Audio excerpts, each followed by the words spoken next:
Estoy aquí, frente al micrófono, con la voz temblando un poco, contándote algo que aún me pesa en el pecho como una losa. Hace 2 semanas todo se derrumbó en un segundo, pero el nudo en la garganta empezó a formarse meses atrás, sin que yo lo viera. Quiero que entiendas desde el arranque, no es una historia de ficción, es lo que me pasó, o al menos la versión que sobrevivió a mi memoria rota. Y te lo cuento porque necesito sacarlo de mi piel, como si cada palabra me ayude a respirar. Empecé a sentir la grieta una noche cualquiera, cuando ella llegó tarde a casa. Me dije, se quedó hasta tarde en el trabajo otra vez. En la cocina había una taza sucia, medio rota, la misma que llevaba meses sin reparar. Sentí un escalofrío al verla, como si ese pedazo de cerámica rota fuera un presagio. Recuerdo que, al abrir la nevera, encontré una nota pequeña, arrugada, con una caligrafía que reconocí al instante. No era la suya, pero me hablaba de una cita pendiente. ¿Cita? Pensé que era una broma tonta. Pero esa misma noche, cuando hablé con ella, algo en su voz, una pausa más larga de lo normal, un no es nada que sonó a detonador, me puso en guardia. Era la primera señal clara de que algo estaba podrido. Durante días traté de convencerte, a ti mismo oyente, de que todo era paranoia mía. Ya sabes, la inseguridad que te carcome cuando sospechas que te fallan. Pero no era invento mío. Había llamadas silenciadas en su celular, mensajes que se borraban antes de que pudiera leerlos. Ella decía que estaba trabajando, o que eran clientes complicados, pero yo veía el cansancio extra en su cara y el brillo de culpabilidad en sus ojos. Al principio quise creer en la buena fe, quizá exagero, macho, ¿estás celoso sin motivo? Me lo repetía en el espejo, con la camisa arrugada y el café abandonado sobre la mesa. Pero el instinto duele y a la vez alerta, una voz baja en mi interior urgía: no dejes pasar esto. Te cuento cómo todo empezó a volverse un laberinto. Con cada pregunta que lanzaba, ella respondía con sutileza manipuladora. Una vez le reclamé con calma, ¿qué pasa con el teléfono? Y su respuesta fue un susurro de inocencia y reproche: si no confías en mí, ¿qué sentido tiene esto?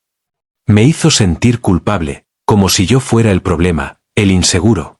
Esa es una de esas heridas sutiles que no ves llegar. Te convencen de que tu malestar es tu culpa.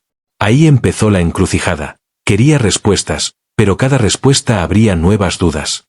Descubrí que mi mente se convirtió en un torbellino. Revisaba su historial, encontraba apps ocultas, fotos borradas. Sentí que me estaba ahogando en mi propia necesidad de saber la verdad. Y entonces, en ese caos interno, apareció la voz de mi madre, metiéndose sin pedir permiso: siempre caes en lo mismo, vas tras fantasmas. El juicio social se coló en la casa, la familia opinaba sin saber, los amigos me decían que no era sano seguir escarbando. Yo sentía que me odiaban por dudar. El rechazo dolía tanto como la traición que sospechaba.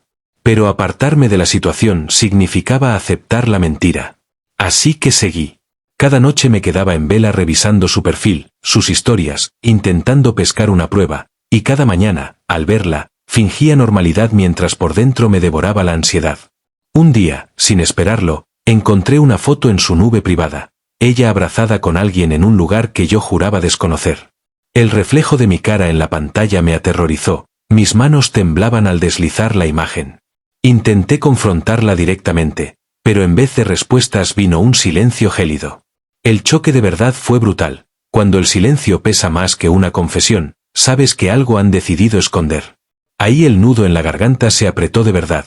Comprendí que la relación que creía sólida se sostenía sobre mentiras tan arraigadas que tal vez nunca vería el final. Pero la historia no es solo de pareja. Mientras esto ocurría, mi propio pasado me alcanzó. Recordé lo que me dijeron de niño: no muestres debilidad, no confíes en nadie. Esas palabras impregnaron mi forma de amar. Aprendí a tapar el dolor, a disfrazar la vulnerabilidad con humor o con rabia contenida. Ahora veía cómo ese mecanismo me jugaba en contra. Mi impulso de investigar, de no soltar, venía de aquel chico que no quería repetir errores antiguos. Y sin embargo, me quemaba por dentro reconocerlo.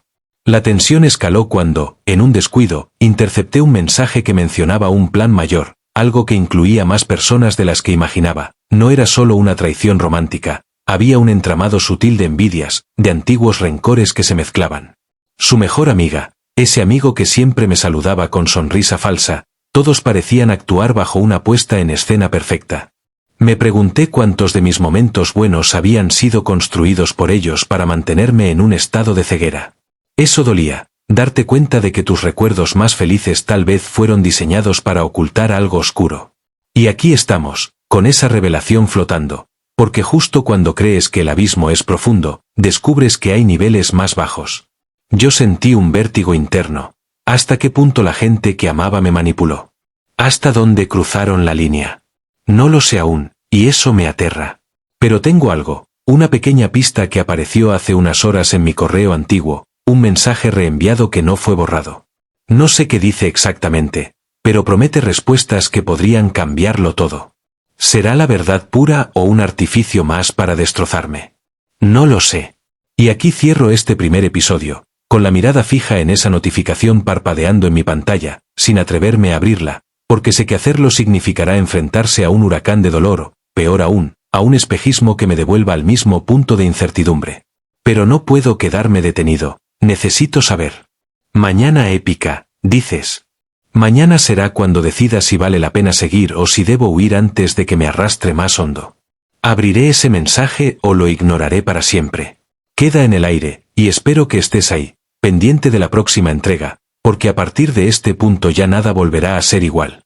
Estoy con el pulso acelerado, sosteniendo el celular con la pantalla encendida, pero sin atreverme a tocarla.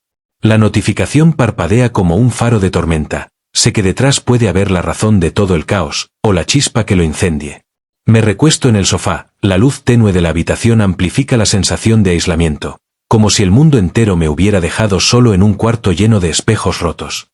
¿Por qué me cuesta tanto decidir? Porque abrir ese correo significa remover cenizas de secretos que me queman la piel. Ignorarlo, en cambio, me condena a vivir en esa bruma de dudas eternas. Te lo digo claro, en este punto ya no hay marcha atrás emocional. La tensión que experimenté la noche que encontré la foto clandestina se ha transformado en un nudo que vive en mi estómago. Pero ahora es diferente. Hay una pieza nueva en el rompecabezas, y la curiosidad choca con el miedo.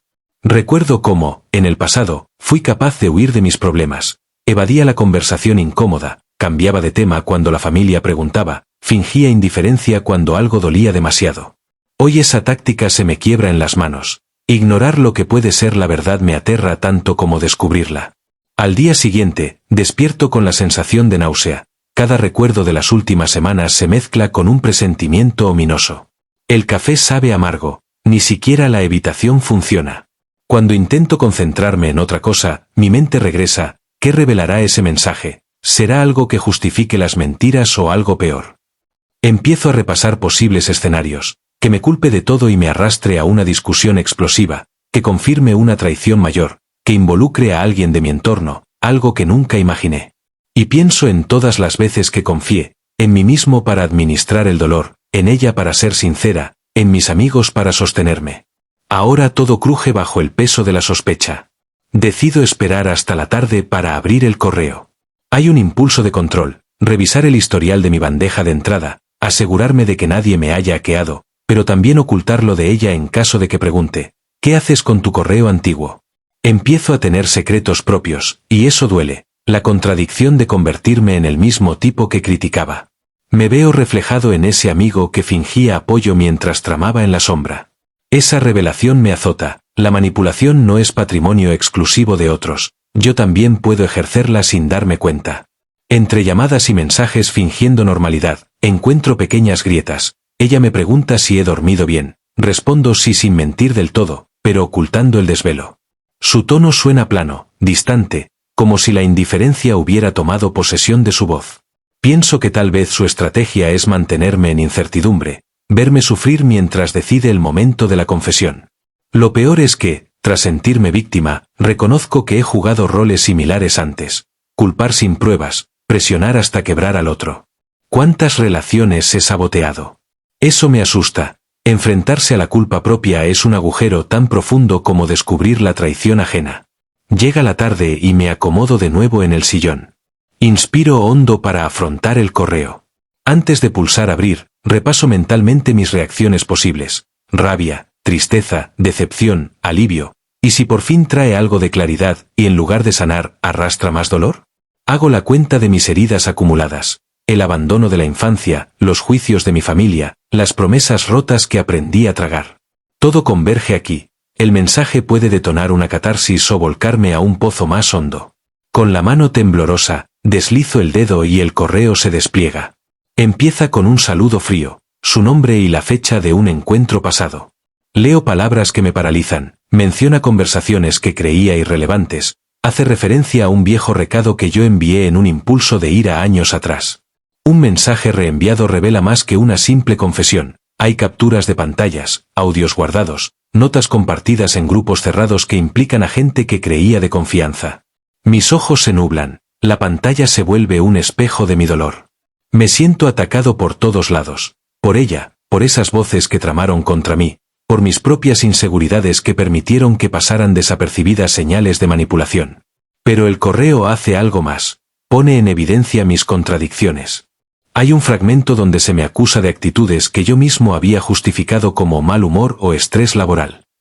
Me doy cuenta de que la historia que cuento, la versión en mi cabeza, es solo una rama de un árbol retorcido con raíces de rencores antiguos. De pronto, entiendo que mi narrativa de víctima está teñida por mis propias faltas, momentos en que fui hiriente, cuando en nombre de protegerme lastimé a otros. Ese descubrimiento arde en mi pecho, el dolor se mezcla con la vergüenza y la culpa. Decido pausar la lectura y respirar. Me levanto, camino sin rumbo por el apartamento, repitiendo en mi mente frases que quiero corregir, quizá merezco una disculpa. Pero luego pienso en las noches de insomnio, en la manipulación sutil, no es lo mismo que yo ofenda que me oculten la verdad. Esa disonancia me atrapa, la tensión interna se intensifica. No puedo confiar en mi juicio, mi historia personal, mis heridas, nublan la percepción de lo que es justo. ¿Dónde termina mi responsabilidad y dónde comienza la de ellos? Cada respuesta abre otra pregunta. Regreso al sofá y termino de leer el correo. El final sugiere una reunión, un lugar y una hora, con testigos anónimos. Es una invitación velada a encarar la verdad cara a cara. Siento el corazón golpeando mi costado. La idea de verla y de enfrentar a esos testigos anónimos me aterra. Pienso en buscar ayuda de un amigo, en llevar grabadora o abogado, en renunciar a todo y desaparecer. El dilema me consume. Enfrentar significa exponerse a más humillación, pero huir perpetúa la herida y refuerza la manipulación que me hizo dudar de mí mismo. Y aquí termina este segundo bloque, en un punto de inflexión donde la duda, la culpa y el miedo me sumergen en un mar de incertidumbre.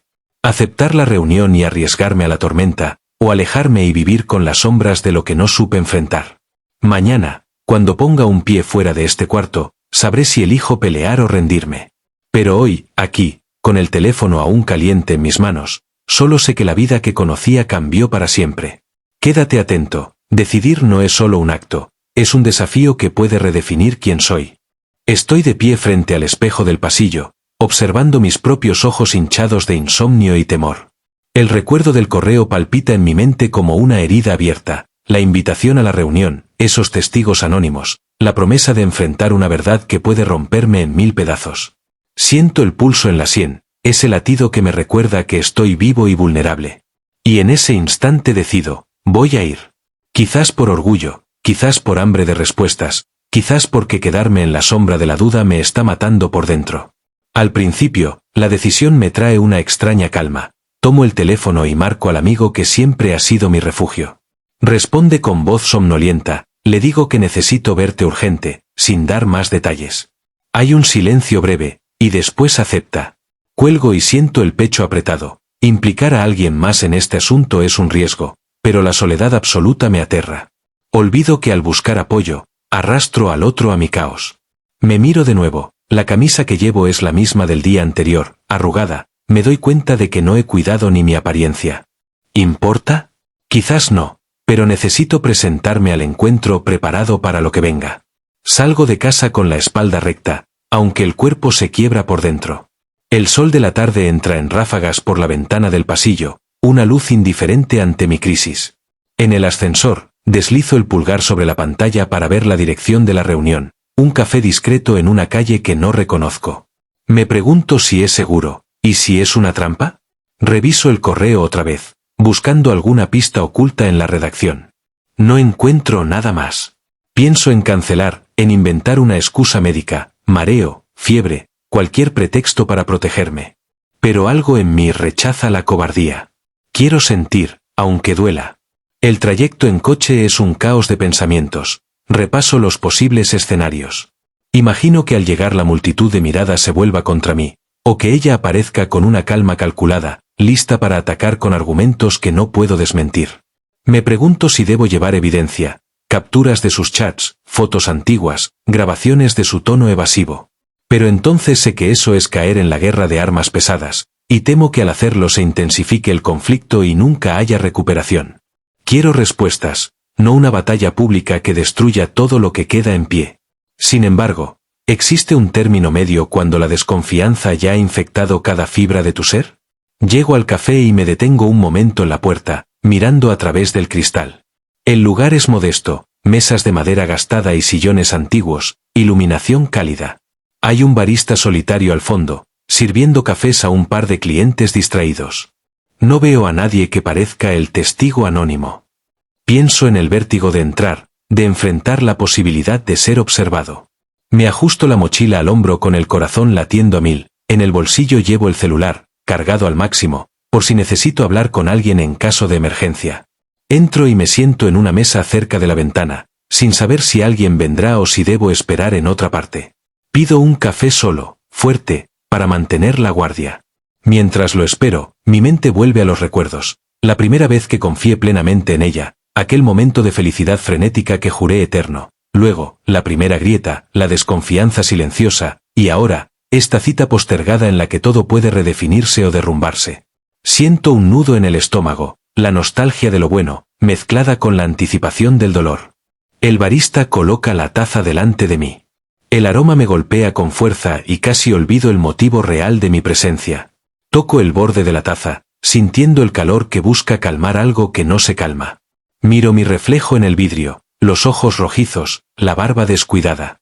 Veo a alguien que ha atravesado demasiadas batallas internas y aún así decide enfrentarlas. Siento orgullo y miedo al mismo tiempo. Pienso en mi pasado, en cómo el chico asustado que fui evitaba el choque, huía. Hoy estoy aquí, dispuesto a mirar a la cara lo que me hiere. De pronto, alguien toma asiento frente a mí.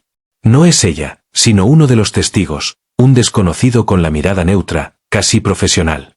Lleva un sobre cerrado y me lo extiende sin palabras. Lo tomo con las manos temblorosas. En el sobre hay un folio doblado, sé que contiene pruebas, testimonios, tal vez confesiones que involucran a varias personas.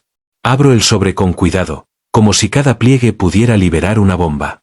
Encuentro documentos impresos, recortes de pantalla, anotaciones escritas a mano. Todo apunta a una red de mentiras, traiciones cruzadas. Ella y otros han tejido una telaraña alrededor de mi vida durante meses. Leo fragmentos que mencionan conversaciones que yo consideraba inofensivas, pero que para ellos eran piezas en un juego de poder y venganza. Mientras reviso, siento un escalofrío. Parte de mí quiere gritar, salir corriendo, romper todo en pedazos. Otra parte, sin embargo, se sacrifica en la esperanza de que este dolor sirva para liberarme alguna vez.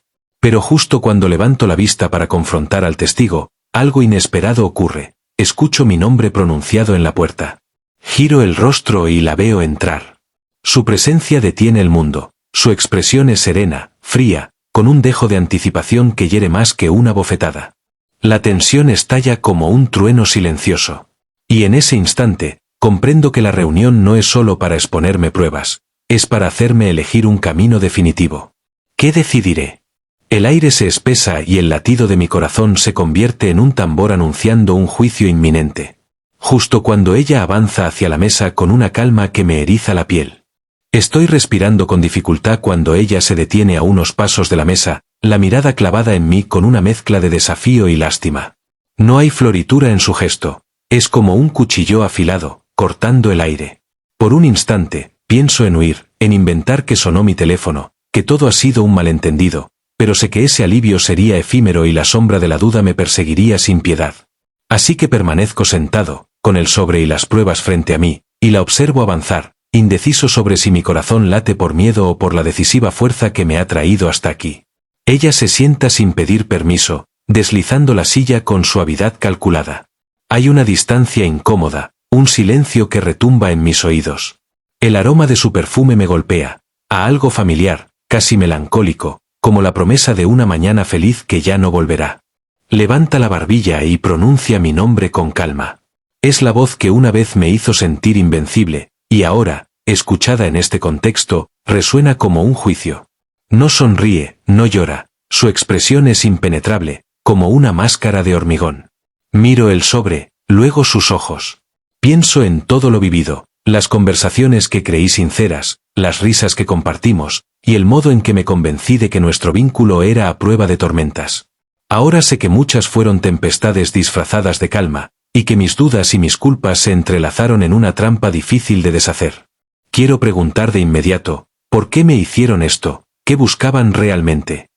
Pero algo en mí teme que la respuesta sea peor de lo que imagino. Confieso que espero una disculpa, pero también temo que no exista redención posible. Ella toma el sobre con gesto neutro y lo retira de mi alcance, como si con ello recuperara parte del control. Estiro una mano, doy un paso para intentar recuperarlo, pero detengo el impulso.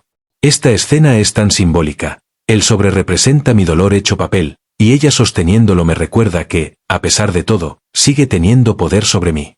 Me pregunto si lo que siento es amor o la sombra obsesiva de lo que alguna vez fue amor.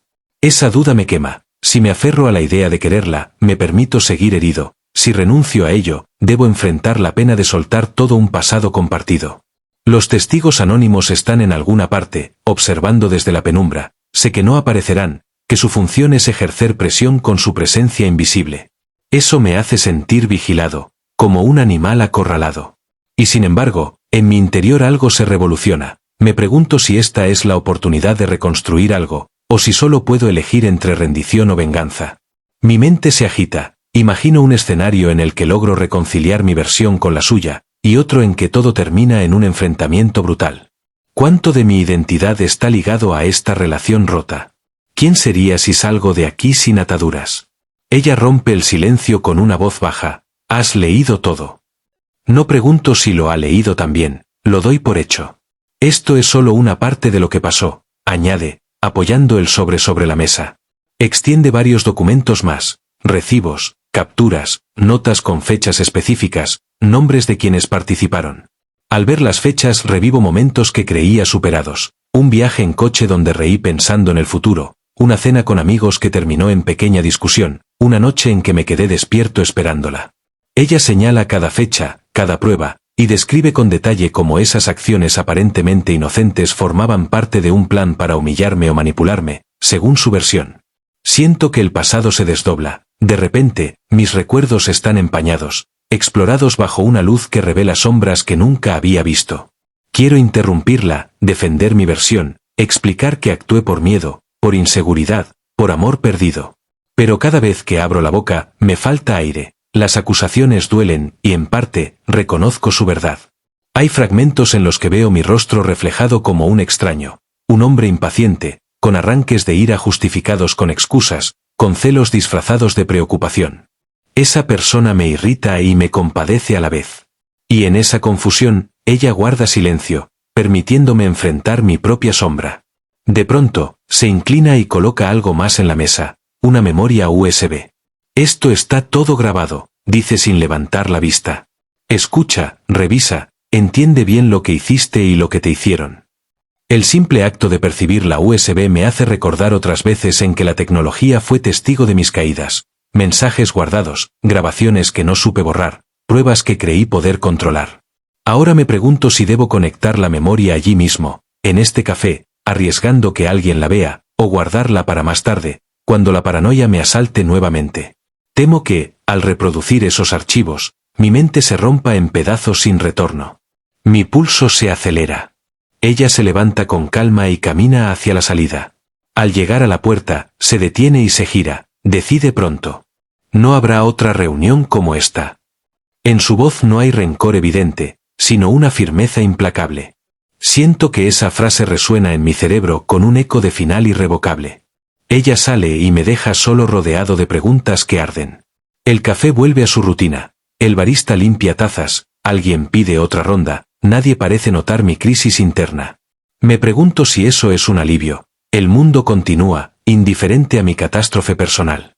O si es una burla, la vida sigue para todos menos para mí. prisionero de una verdad que podría liberarme o destruirme. Miro la USB y el sobre una vez más. En ese instante, algo en mi interior decide, necesito espacio para pensar.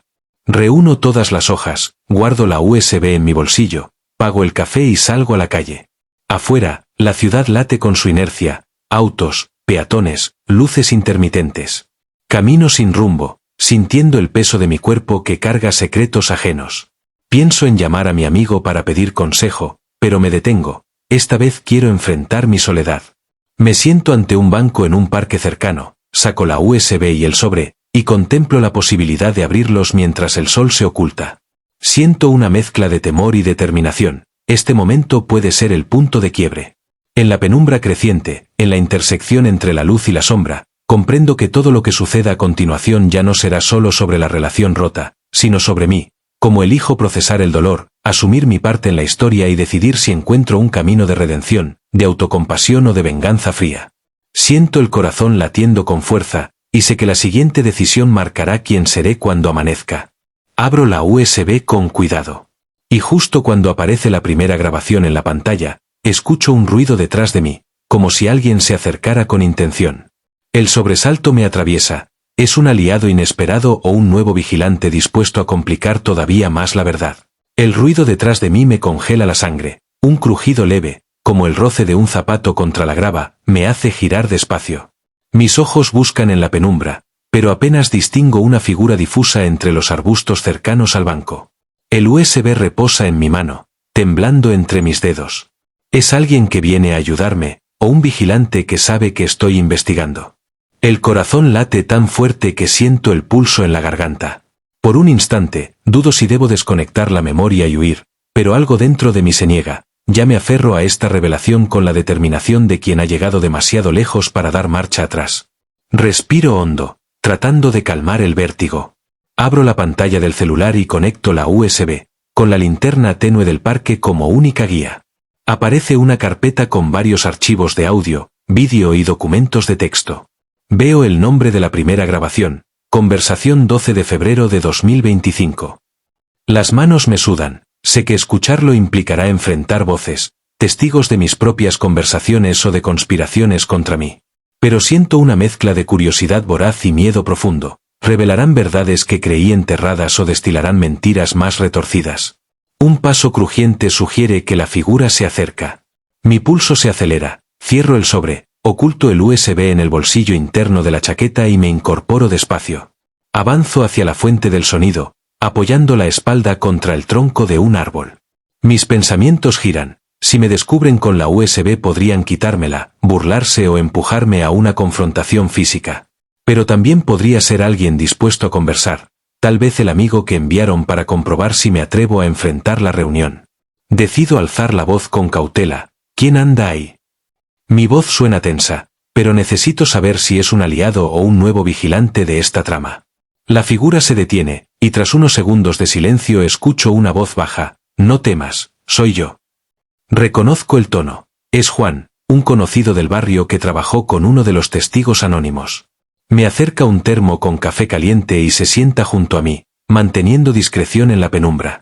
Me elogio mentalmente su prudencia. Si llega en silencio, es señal de que sigue instrucciones cuidadosas. Aún así, mi mente bulle con preguntas. ¿Hasta dónde está involucrado? ¿Qué sabe de la reunión? Juan extiende una mano para devolverme el sobre y el USB. Es tuyo.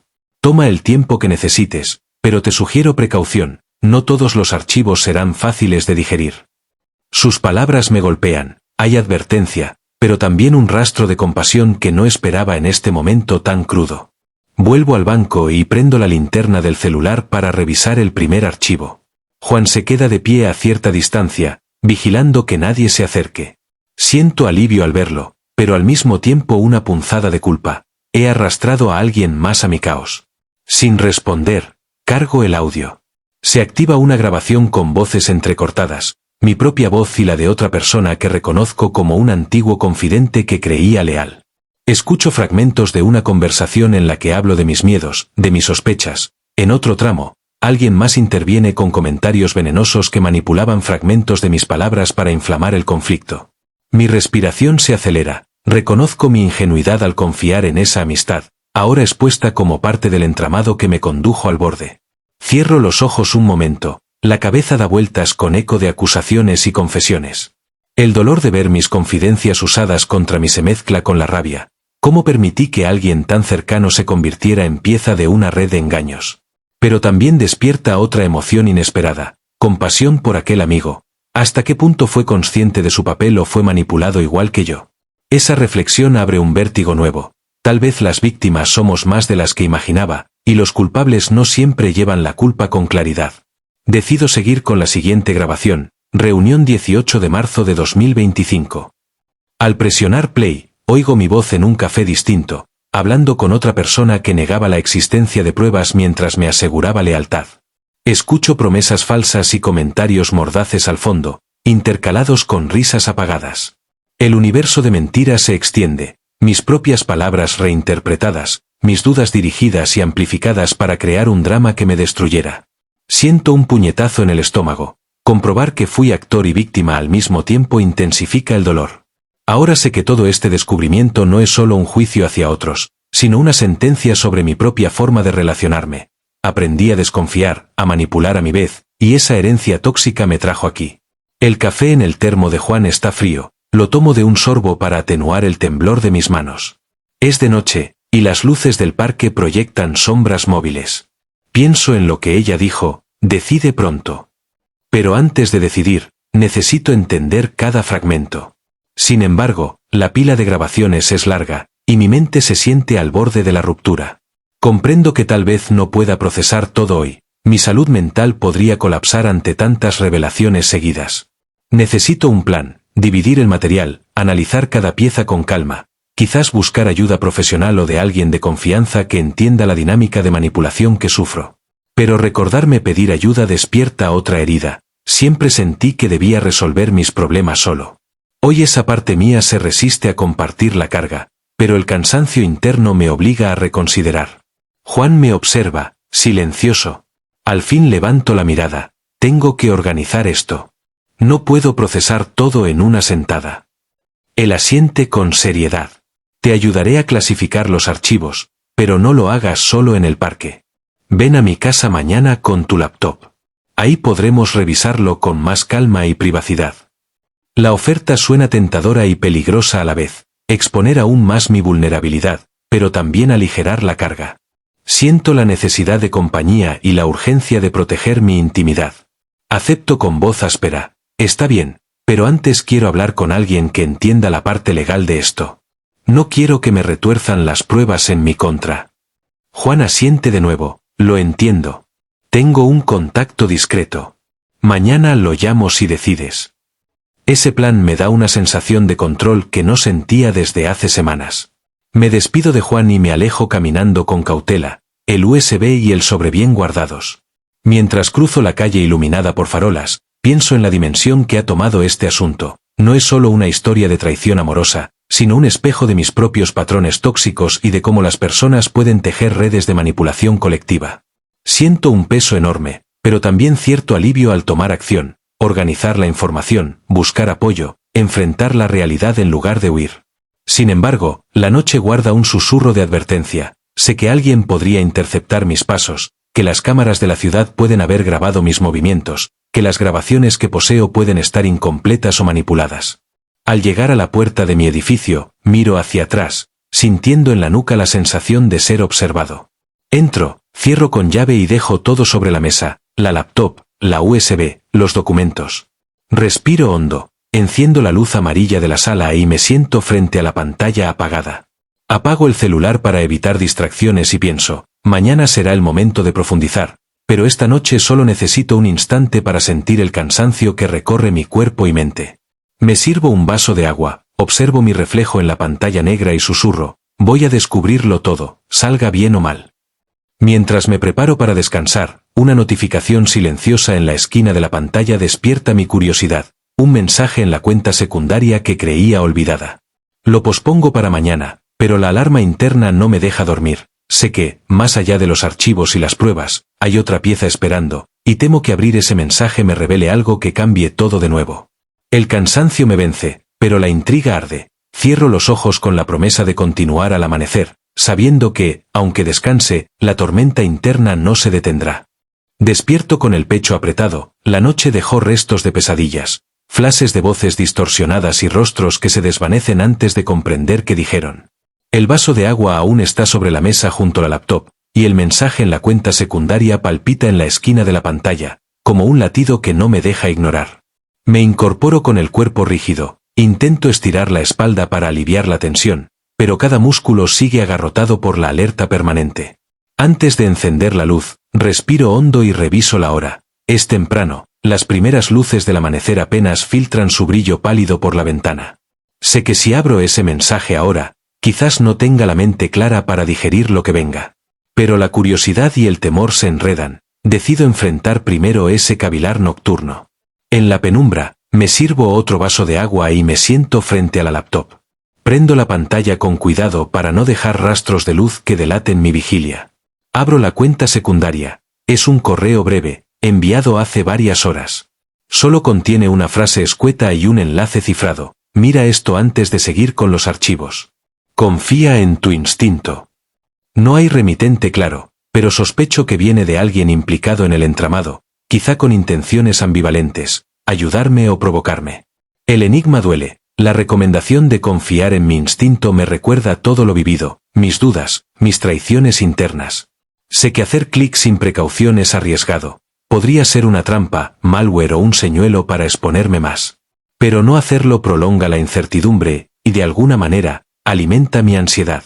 Paso el cursor sobre el enlace, tiemblan mis dedos. Pienso en retrasarlo hasta ver al contacto legal y a Juan, tener protección y claridad. Finalmente, guardo el mensaje en pendientes y cierro la ventana. Es un fragmento más de este laberinto, que atenderé cuando tenga un plan para minimizar daños. Apago de nuevo la laptop y me levanto para estirar piernas. El cuerpo pide movimiento para sacudirse la tensión. Camino por el departamento con pasos lentos, observando el desorden, papeles, sobres, cables, recortes. Cada objeto me recuerda fragmentos de la historia, momentos en que confié sin sospechar, momentos en que sospeché sin atinar a confirmar. Preparo un café con manos aún trémulas, deseando que el sabor me ancle a la realidad. Mientras hierve el agua, la mente vuelve a la cita anterior, la imagen de su rostro al entrar al café, la frialdad en sus ojos. Esa escena sigue ahí, como foto fija que no se desvanece. Me pregunto si esa escena definió algo inamovible, si ella ya decidió mi destino emocional y yo solo busco retazos de dignidad. Llega la mañana y, tras un breve desayuno, decido que es momento de avanzar con cautela. Llamo al contacto legal que Juan mencionó. Una voz grave responde y me pide una cita inmediata. Quedamos en encontrarnos en un despacho discreto que atiende casos de privacidad y manejo de pruebas digitales.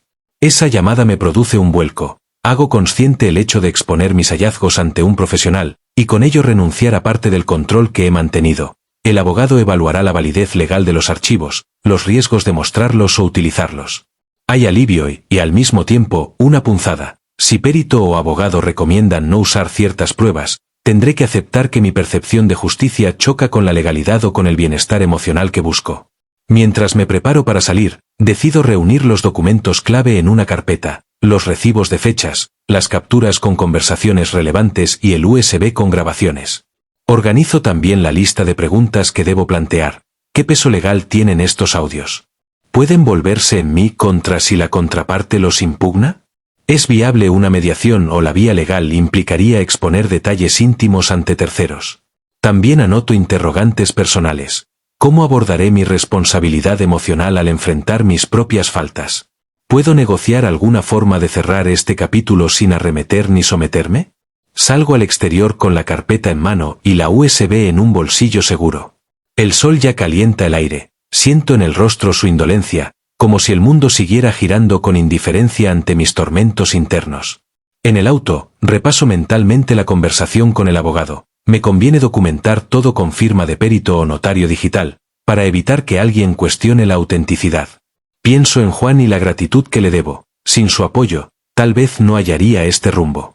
Pero también me preocupa cargar a otros con mi drama. ¿Seré capaz de proteger su implicación? Tomo la decisión de limitar la información estrictamente al abogado y a Juan, pidiendo confidencialidad absoluta.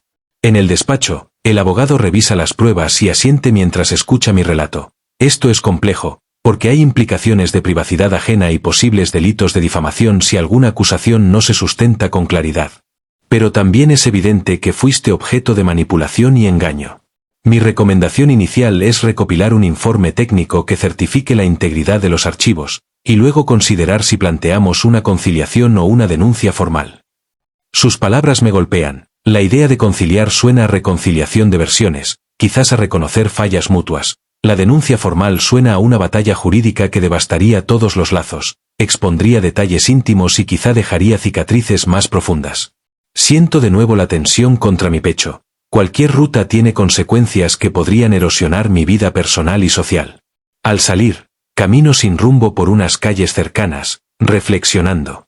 La brisa mueve hojas en los árboles y escucho el murmullo de la ciudad, risas de grupos que no saben de mis heridas, tráfico que avanza sin detenerse.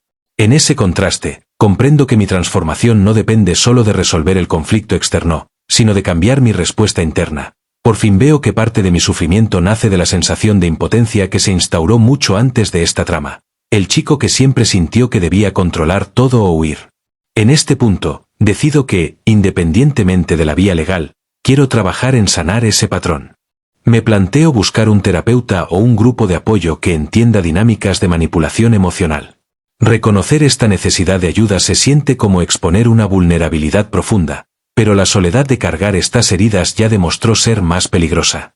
Regreso a casa con la convicción de armar un plan integral. Primero, encargar un informe pericial de los archivos. Segundo, consultar un profesional en salud mental para procesar el dolor y la culpa. Tercero, dialogar con Juan sobre límites de implicación. Cuarto, decidir con el abogado si convocamos una mediación con la contraparte o si procede iniciar un reclamo formal.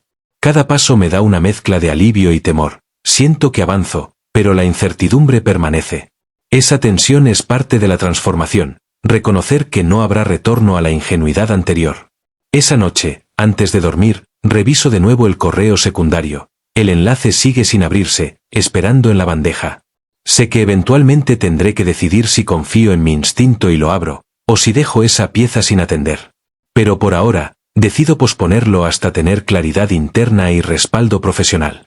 Me acomodo en la cama, sintiendo el agotamiento físico y mental. Al cerrar los ojos, no espero paz instantánea, más bien, me consuelo con la idea de que el impulso de hacer un plan y buscar ayuda es un giro en mi narrativa personal. De víctima pasiva o manipulador inconsciente, estoy intentando convertirme en alguien consciente de sus sombras y dispuesto a enfrentarlas con prudencia y recursos adecuados.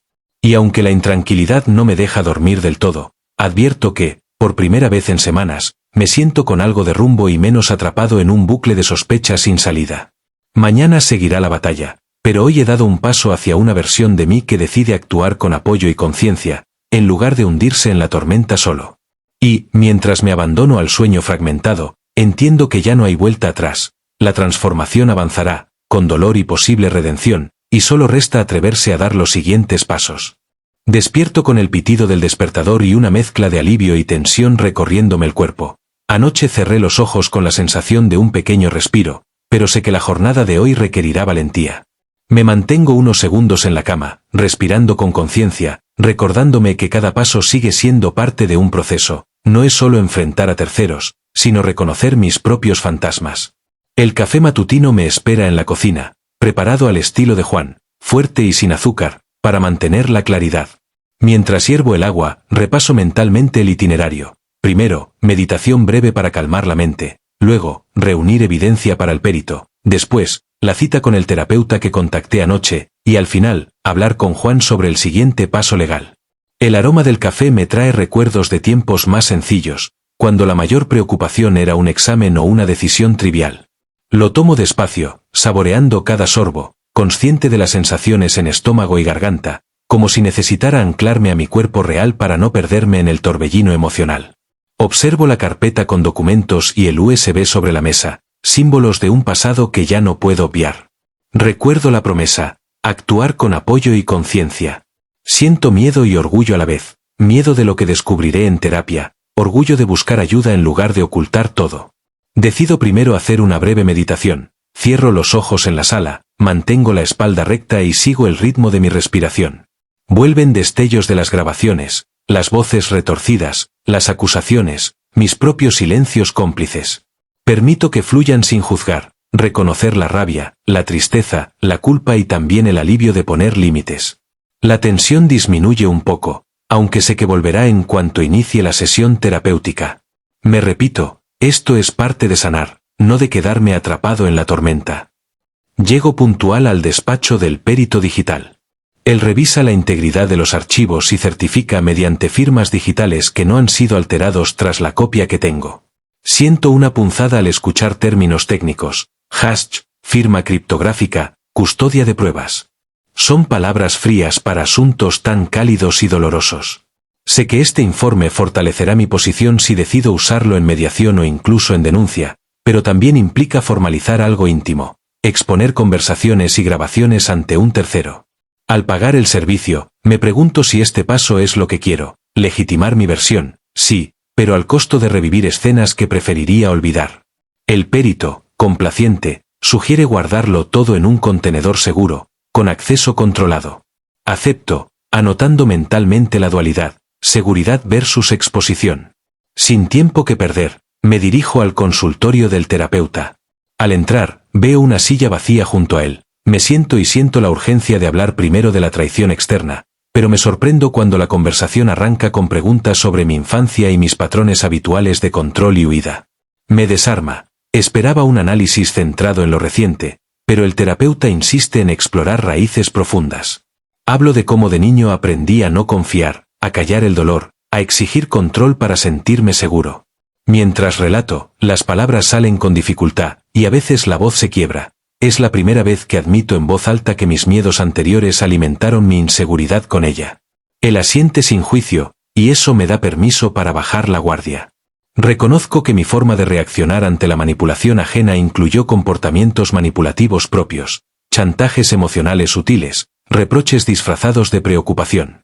Admitirlo duele como una quemadura, pero me libera un poco. Ya no puedo culpar solo a los demás sin asumir mi parte de responsabilidad. La sesión avanza hacia estrategias concretas: diferenciar entre la culpa que empuja a la acción reparadora y la culpa paralizante que hunde. Identificar cuando mis inseguridades me llevan a demandas irracionales y cómo comunicar necesidades sin caer en la trampa del control. Siento que cada insight es un escalón. Me ayuda a comprender que, más allá de resolver el conflicto actual, debo cambiar mi manera de relacionarme para no repetir este ciclo.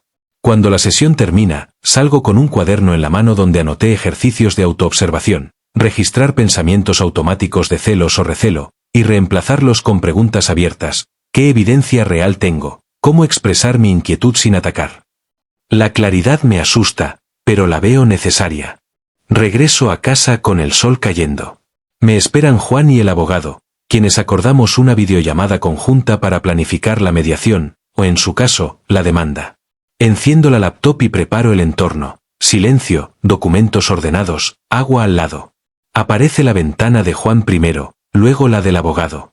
El intercambio es serio. El abogado explica posibles escenarios legales, el costo emocional de cada vía, la probabilidad de acuerdo versus juicio.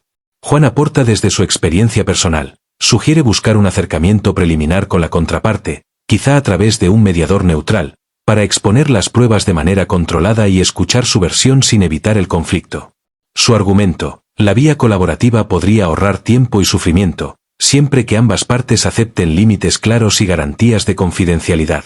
El abogado advierte que si la contraparte se niega o miente, la mediación podría fracasar y dejarme en peor posición.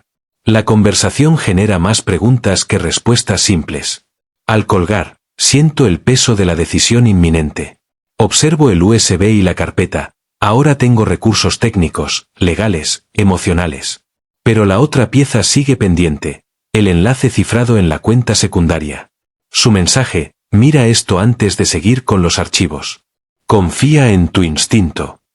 Es una voz que puede ayudar o engañar. Pienso en abrirlo con precaución técnica, en un entorno aislado, con protección antivirus y sin conexión a redes sensibles.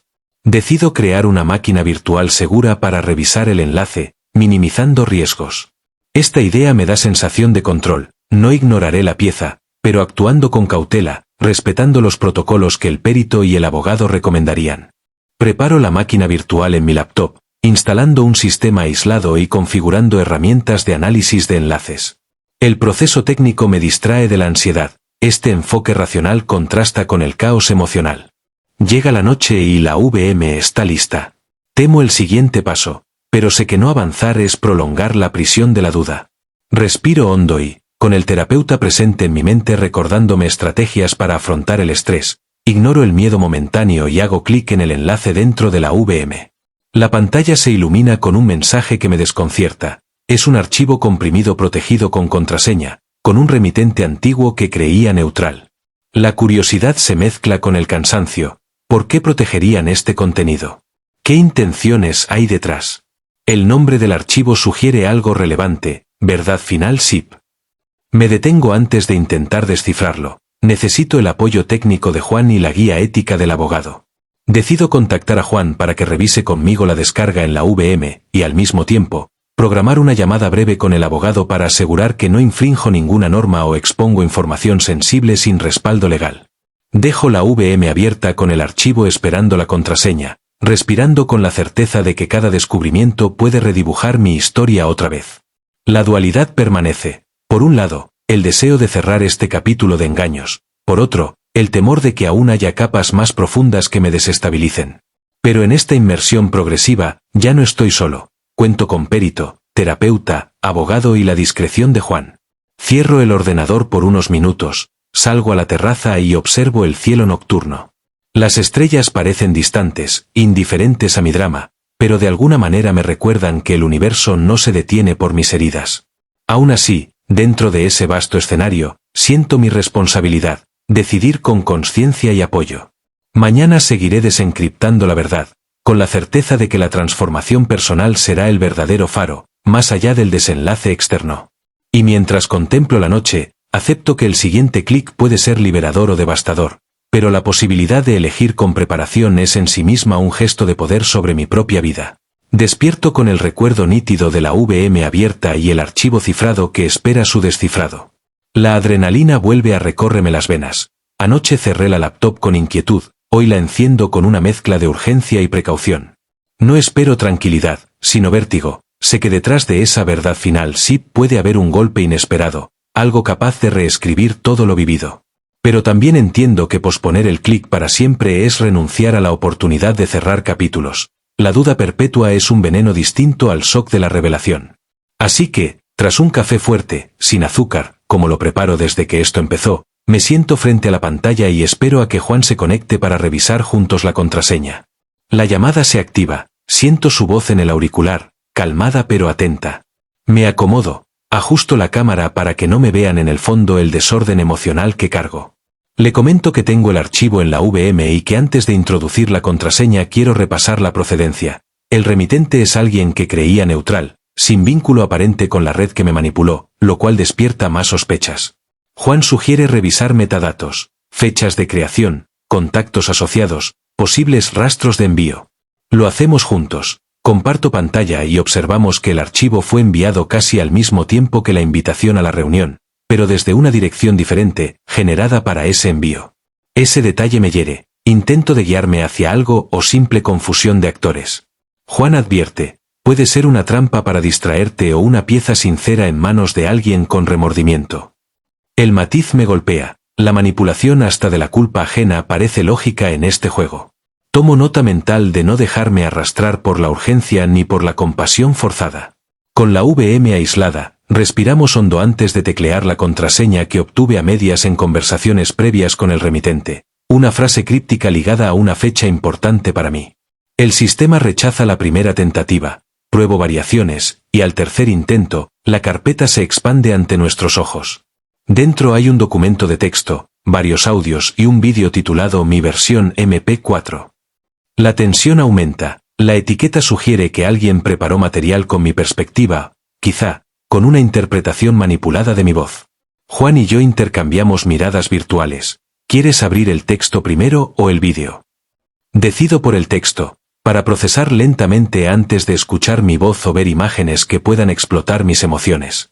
Abro el documento. Es una declaración en primera persona, supuestamente escrita por alguien cercano a mí, que mezcla fragmentos de mis palabras con reinterpretaciones de su versión. La prosa está bien cuidada, casi poética, pero la carga es dolorosa.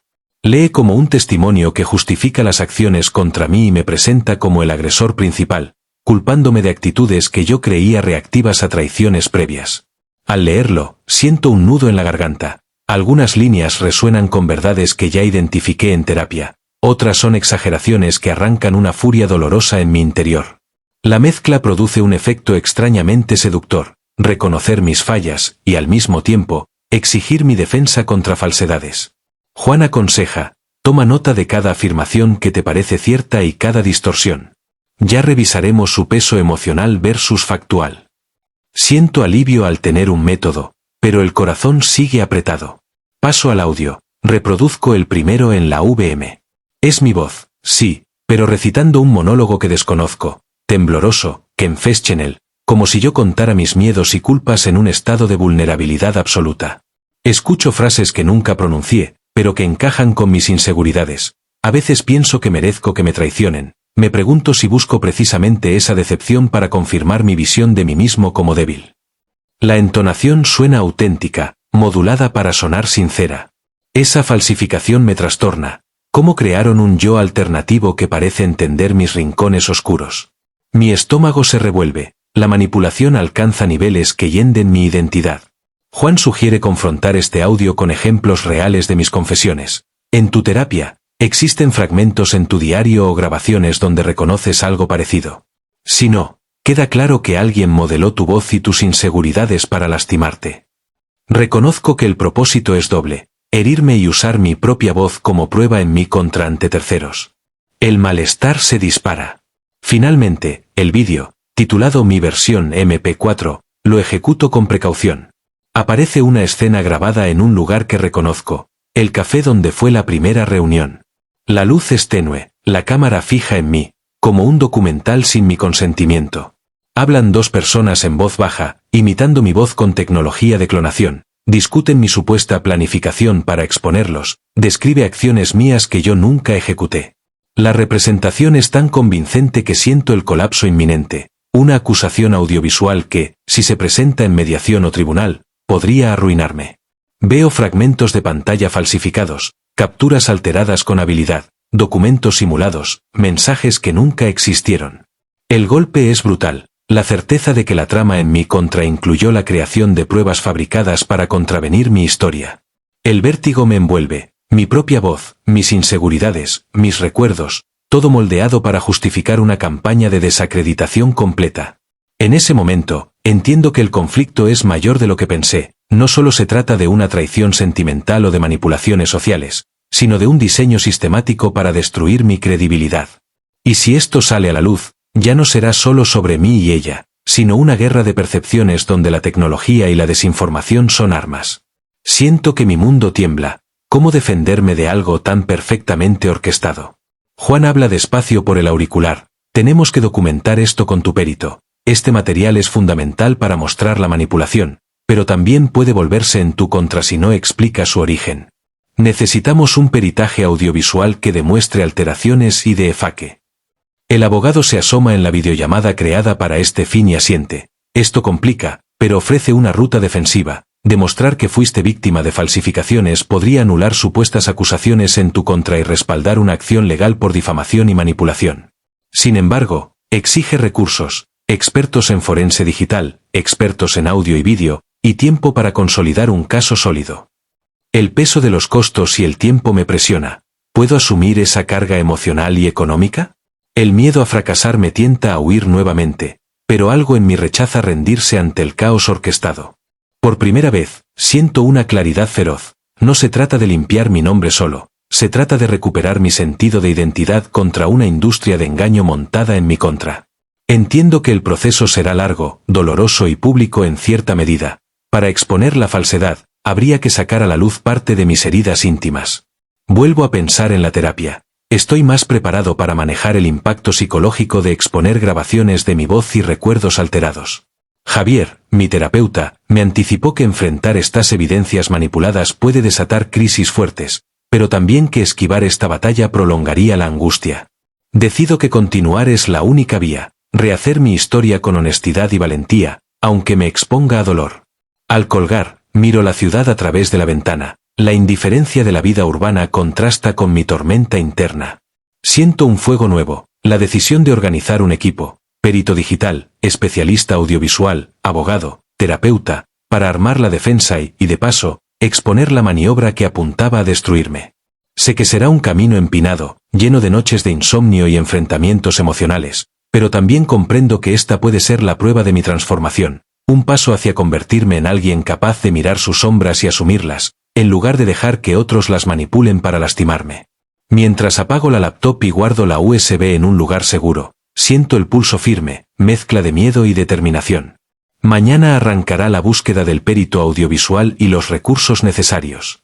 El vértigo persiste, pero he aprendido que la intensidad duele, pero también alumbra. En esta lucha por la verdad y mi identidad, cada herida reconocida puede cicatrizar con fortaleza. Cierro la ventana del escritorio y me acuesto, consciente de que el sueño será breve y fragmentado, pero con la certeza de que he decidido pelear con todas mis fuerzas y con apoyo real. Y en la quietud antes del sueño, mi voz interna susurra: este es el momento en que renazco o desaparezco. Estoy listo para lo que venga. Empiezo el día con una mezcla de urgencia y precaución. Tengo que encontrar al perito audiovisual y al especialista en DeFake, pero sé que cada contacto implica revelar parte de mi drama. Reviso mi lista, nombres sugeridos por Juan y referencias del abogado.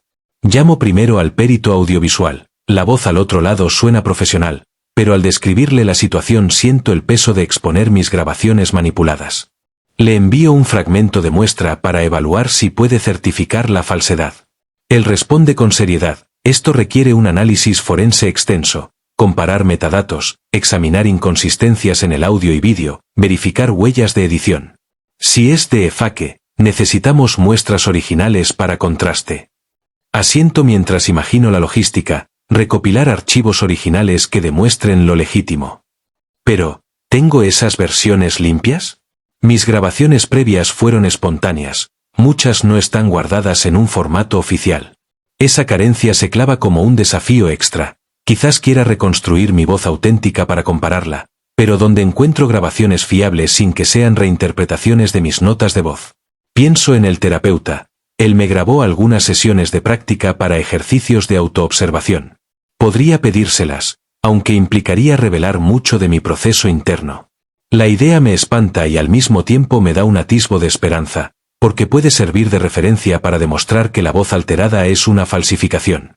Anoto que debo consultar con Javier, el terapeuta, si esas grabaciones pueden usarse con confidencialidad.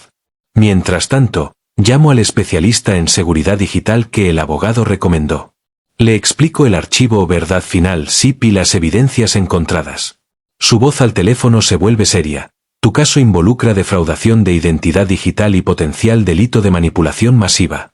El análisis será costoso y tardado. Tendremos que reconstruir la cadena de custodia de los archivos, quizás rastrear su origen en servidores, determinar quiénes estuvieron detrás. Es factible, pero prepárate para un proceso técnico largo. Cuelgo con la tensión revuelta. El costo económico y emocional se impone como montaña. Pienso en mis ahorros, en la posibilidad de conseguir un préstamo o apoyo de Juan, pero temo exponerlo demasiado. Me doy cuenta de que, al buscar justicia, estoy entrando en un laberinto que quizás no tenga salida clara. Sin embargo, dentro de mí algo se estremece. Ya no confío en la rendición. Esta es la etapa de la acción, por difícil que sea. Decido programar una reunión conjunta con el perito audiovisual y el experto en seguridad digital, junto con Juan y el abogado, para planificar la estrategia, qué pruebas priorizar, cómo manejarlas legalmente, cómo proteger mi privacidad durante el proceso y a la vez demostrar la falsedad de las acusaciones. Preparo un correo detallado, describo los hallazgos, adjunto fragmentos de las grabaciones manipuladas, señalo mis dudas sobre versiones originales y solicito orientación sobre archivos de referencia. Siento un nudo en la garganta al apretar enviar. Es exponer mi vulnerabilidad, pero también mi determinación de no ocultar nada. Espero la respuesta con inquietud. Mientras tanto, en mi cotidianidad, la ansiedad se cuela en cada momento. Al caminar por la calle, recelo que alguien me observe. En el trabajo, mi mente distraída repasa grabaciones, metadatos, posibles estrategias. Converso con Javier sobre las grabaciones de las sesiones. Accede a compartir fragmentos bajo confidencialidad, siempre que los usemos solo con expertos en entornos seguros. Siento gratitud y temor. Oír mi voz en otro contexto puede reavivar inseguridades, pero es clave para la verdad. Llega la respuesta del perito audiovisual, acepta el encargo, pero advierte que debe tener acceso a archivos originales de audio y vídeo sin edición. Le pregunto si mis grabaciones caseras y las sesiones del terapeuta sirven. Él dice que es un buen punto de partida, pero idealmente también habría grabaciones de momentos reales que se contrasten con los audios falsos. Recuerdo que hace meses grabé un mensaje de voz largo a un amigo cercano, describiendo mis miedos. Decido contactar a ese amigo y pedirle la grabación original, explicándole con honestidad mi situación. Me aterroriza implicar a alguien más, pero él reacciona con empatía, guarda la grabación y me la envía, diciendo que confía en mi juicio y está dispuesto a colaborar en la medida de lo posible. Siento un alivio mixto, agradezco la solidaridad, pero cargo con la culpa de haber arrastrado a otro en mi drama. Con esos archivos, el perito audiovisual comienza el análisis. Compara el tono, la entonación, los ruidos de fondo, la frecuencia, e identifica inconsistencias en los audios falsos. Mientras tanto, el experto en seguridad digital rastrea orígenes, encuentra indicios de un servidor anónimo usado para distribuir los deepfakes, posiblemente asociado a alguien de mi entorno que se benefició de mi caída. Esta revelación me golpea, la traición es más amplia, la red de pertenencia más profunda de lo imaginado. El abogado sugiere recopilar todo en un informe técnico lego que podamos presentar en mediación, o si es necesario, a la Fiscalía o Tribunal Civil. Me enfrento a otra disyuntiva. Primero la mediación con la contraparte conocida, ella u otros involucrados, o voy directo a acciones legales denunciando el delito digital. El abogado advierte que la mediación podría exponer el proceso a filtraciones, y si la contraparte niega todo, podría complicar la obtención de una orden de reconocimiento de autoría de falsificaciones. Pero la vía legal directa implica más exposición pública y desgaste emocional. En terapia, Javier me ayuda a sopesar mi tolerancia al estrés. Expongo mis miedos sobre la exposición pública de mis grabaciones íntimas. Él sugiere ejercicios de visualización, imaginar el peor escenario, sentirlo y observar cómo me afecta, para luego planificar cómo manejar emociones si ocurre. Esa práctica me da un atisbo de preparación. No hay retorno, la batalla definirá una nueva etapa de mi vida. Comprendo que, incluso si gano la batalla legal, quedaré marcado por haber expuesto mis vulnerabilidades. Pero también pienso en el alivio de librarme de la manipulación invisible que me corroyó durante meses. Decido, tras discutir con Juan y el abogado, empezar con una acción legal dirigida a identificar responsables, presentar el informe forense preliminar a la Fiscalía o autoridad competente sobre delitos cibernéticos. Esto permitirá una investigación penal sobre la manipulación de mi identidad digital. Paralelamente, preparo una solicitud de mediación para la parte civil o personal, en la esperanza de obtener reparaciones emocionales y económicas, aunque sospecho que la contraparte puede negarse. Siento la tensión de coordinar ambas vías, un pie en la justicia penal, otro en la reparación personal. Pero decido que avanzar es mejor que quedarme en la angustia indefinida. Al formalizar la denuncia, experimento una mezcla de alivio y terror. Brindar mi testimonio ante una autoridad me hace revivir momentos de vulnerabilidad, pero al mismo tiempo siento que dejo de ser rehén de la duda.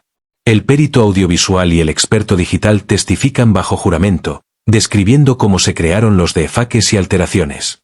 Cada palabra técnica resuena en mi interior como confirmación de que la red de engaño existió. En paralelo, el abogado envía la solicitud de mediación a la contraparte, con copia del informe, ofreciendo un espacio controlado para dialogar y, si es posible, cerrar viejas heridas y evitar un juicio civil amplio.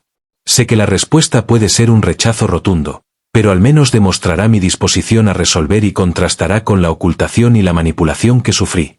Mientras el proceso avanza, vivo en una tensión constante, noticias de avances legales, reuniones con peritos, sesiones de terapia que se vuelven más profundas. Al mismo tiempo, reflexiono sobre mi identidad. Antes definía mi valor por la imagen que otros tenían de mí. Ahora comprendo que la autenticidad será reconstruida no por triunfos externos, sino por mi capacidad de aceptar mis sombras y aprender de ellas. Aun cuando la contraparte niegue o el juicio sea largo, sé que esta etapa es un rito de paso. Enfrentar la tecnología usada para herirme y mis propios mecanismos de defensa destructivos. En los momentos de calma relativa, salgo a caminar y observo la vida cotidiana. Parejas enamoradas, risas, conversaciones triviales. Siento nostalgia de la ingenuidad perdida, pero reconozco que sin esta caída no habría reflexionado tan profundamente. A veces me invade la soledad. Quienes no vivieron esta trama no comprenden la profundidad del dolor y la paranoia que genera el DeFaque emocional. Pero busco vínculos con personas empáticas, comparto mi proceso en un grupo de apoyo con cuidado, manteniendo límites para no revivir mi historia en exceso.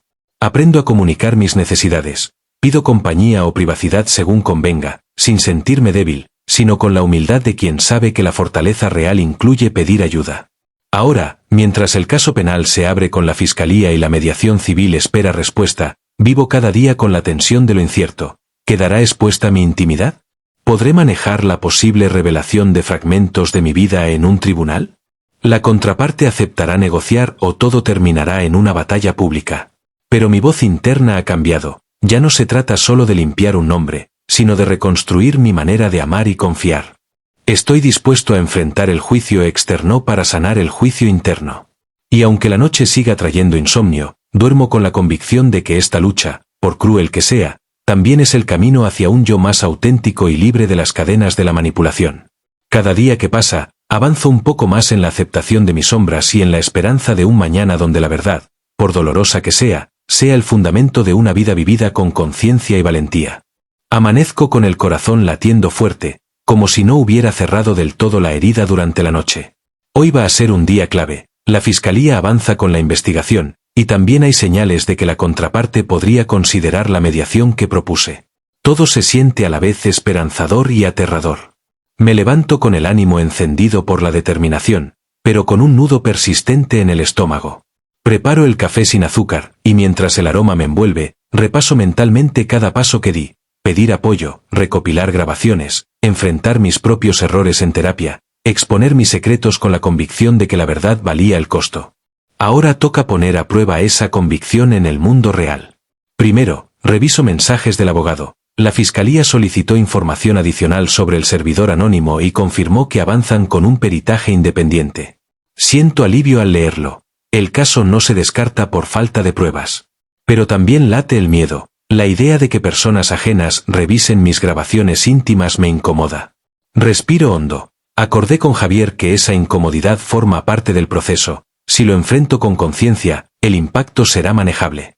Reviso la cita con el perito audiovisual para un informe complementario. Tendrán que detallar con precisión cada hallazgo de DeFaque, para que la Fiscalía y el tribunal tengan fundamentos sólidos. Confirmo asistencia. Luego miro la respuesta del mediador propuesto a la contraparte. Aceptó revisar el caso de forma confidencial, pero la otra parte no ha respondido aún. El mediador sugiere persuasión sutil, enviar una comunicación breve y respetuosa, recordando que la mediación no implica reconocimiento de culpas previas, sino deseo de aclarar hechos y sanar tanto como sea posible. Redacto el mensaje con cuidado, lenguaje claro, sin acusaciones directas, invitando a un diálogo estructurado, con límites de confidencialidad y sin exponer detalles íntimos de entrada. Al enviarlo, siento el peso de exponerme, pero sé que también demuestra mi disposición genuina. Salgo a la calle para despejar la mente y voy caminando hacia la sesión con el terapeuta. Mientras avanzo entre transeúntes, el bullicio me recuerda que mi tormenta interna sigue oculta para la mayoría. Pienso en cómo antes evitaba compartir mis conflictos profundos por temor al juicio. Hoy camino erguido, consciente de que la vulnerabilidad bien gestionada no me define como débil, sino como alguien en proceso de sanación. Llego al consultorio y hablo con Javier sobre la ansiedad del día. Le confieso que, si bien necesito que la Fiscalía continúe, temo los efectos de exponer grabaciones en audiencias, aunque sean para demostrar falsedades. Él sugiere visualizar cómo me sentiría si, tras presentar la evidencia, el tribunal me reconociera como víctima y se declarara el delito. E imaginar también la alternativa, exponer mis secretos y que aún así no obtuviera la justicia deseada. Al explorar ambos escenarios, descubro que el temor radica sobre todo en la posibilidad de quedarme en la vulnerabilidad sin alivio externo. Consciente de ello, trabajo en reforzar mi autoestima más allá del resultado legal, que mi valor no dependa exclusivamente de un fallo favorable, sino de haber actuado con integridad según mis convicciones. Por la tarde, me reúno con el perito audiovisual y el experto en seguridad digital, junto al abogado y Juan en llamada remota. Compartimos los avances. El perito presenta un informe que muestra claramente alteraciones en la voz y en el vídeo, comparando las grabaciones originales de mi amigo y las sesiones terapéuticas. El informe detalla inconsistencias de metadata, huellas de edición y patrones propios de generación de DeFaque. El experto digital le expone los rastros del servidor anónimo y la sospecha de implicación de ciertas cuentas vinculadas a la red de manipulación. El abogado revisa el informe y sugiere presentarlo mañana a la fiscalía como complemento, y al mismo tiempo usar extractos muy selectivos en una sesión inicial de mediación para poner sobre la mesa la seriedad de las pruebas sin revelar más de lo estrictamente necesario. Debatimos cuánta información compartir en la mediación preliminar. La idea es mostrar evidencias de falsificación sin entrar en detalles dolorosos de mi vida privada, concentrándonos en aspectos técnicos. Siento un alivio práctico, tengo un plan que minimiza exposición innecesaria. Pero también aparece la ansiedad. ¿Funcionará? La contraparte caerá en la cuenta de la gravedad o rechazará de plano. El abogado advierte que, si rechazan, tendremos que acudir al juicio civil con todos los detalles. Acepto el riesgo, decidido a no retroceder. Esa noche, antes de dormir, vuelvo a repasar la invitación de mediación. La palabra diálogo me suena casi ingenua frente a tanta manipulación. Sin embargo, recuerdo que la mediación puede ser un escenario controlado donde se delimita qué pruebas mostrar y cómo interpretar cada una. Si la contraparte entra en negación absoluta, quedará expuesto ante el mediador que se niega a evaluar evidencias, y ese silencio será también una señal potente. Me preparo mentalmente para ese encuentro, imagino escenarios, practico con Javier respuestas firmes pero no agresivas. Estos son los hechos que demuestran la falsedad de lo que se me atribuye. Mi objetivo es aclarar y, de ser posible, restablecer límites sanos, no prolongar el dolor. Ensayo cómo comunicar mis emociones sin que parezcan meras excusas. Entiendo que lo que viví con ustedes implicó dinámicas que hoy veo dañinas. Mi interés es que cuidemos la dignidad mutua, aunque ya no haya confianza. Siento que esta preparación es tan importante como el informe forense. El lenguaje y la postura pueden marcar la diferencia en la percepción del mediador y de la contraparte. Al día siguiente, accedo a la sala virtual de mediación. Espero con el pulso acelerado. En la pantalla aparece el mediador, luego la contraparte. La reconozco al instante, su rostro es más tenso que aquella primera vez en el café. Saludo con voz firme, gracias por aceptar este espacio. Ella responde con reserva. El mediador inicia pidiendo breves exposiciones. Expreso mi versión de manera concisa, sin dramatismos superfluos. Relato la serie de maniobras de manipulación que descubrí, menciono el informe forense que documenta las falsificaciones, y aclaro que la intención no es humillarla ni exponer intimidades más allá de lo esencial para demostrar la verdad.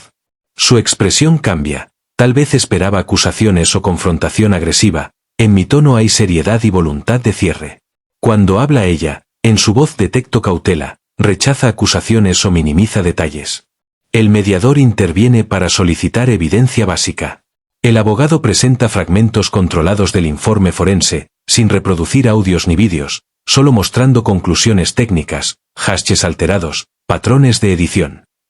La dinámica se vuelve más práctica, se discute quién podría haber orquestado las falsificaciones y por qué. Ella evita acusar directamente a terceros, pero admite que existieron tensiones y malentendidos.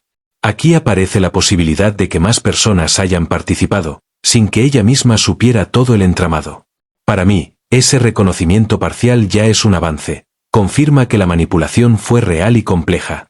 El mediador pregunta por propuestas de reparación o acuerdos, planteo que se reconozca formalmente la falsedad de las acusaciones, se retire cualquier publicación o comentario difamatorio en entornos compartidos, y se explore si hay responsabilidad de terceros que deba ser asumida colectivamente.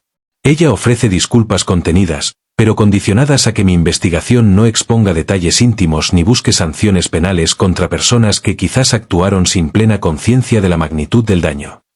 La negociación es difícil, yo quiero justicia plena, incluidas potenciales sanciones a los responsables de los defaques. Ella desea un cierre rápido, sin involucrar a otros o abrir una pesquisa mayor.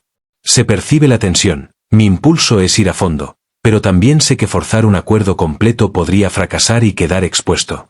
Discuto con el abogado y el mediador la posibilidad de un acuerdo intermedio, reconocimiento público limitado de las falsificaciones, compromiso de colaborar para identificar a los autores principales, sin exponer en audiencia otros detalles que puedan herir de más.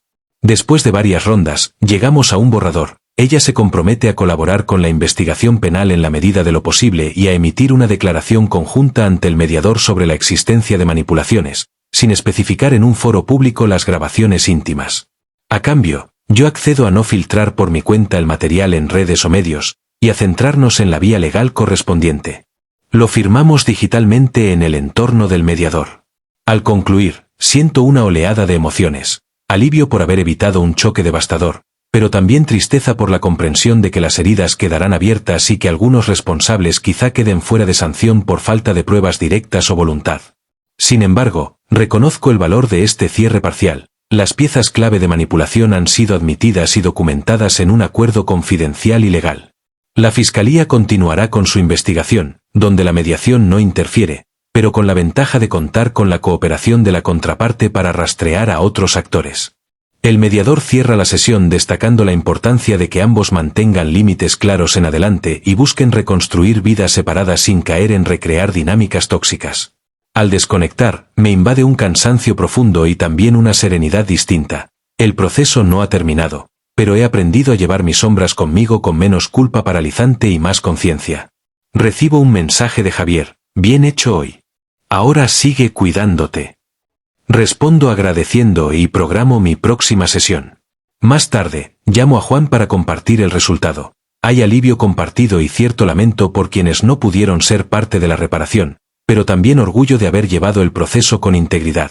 Al acostarme, siento que el vértigo sigue, pero ya no me paraliza.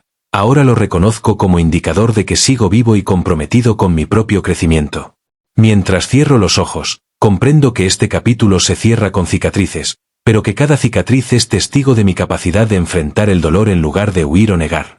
Y aunque el futuro sea incierto, sé que puedo confiar en mí mismo para reaccionar con mayor claridad emocional. Si vuelven las dudas, recurriré a las herramientas que aprendí. Si surgen nuevos desafíos, usaré la honestidad como brújula.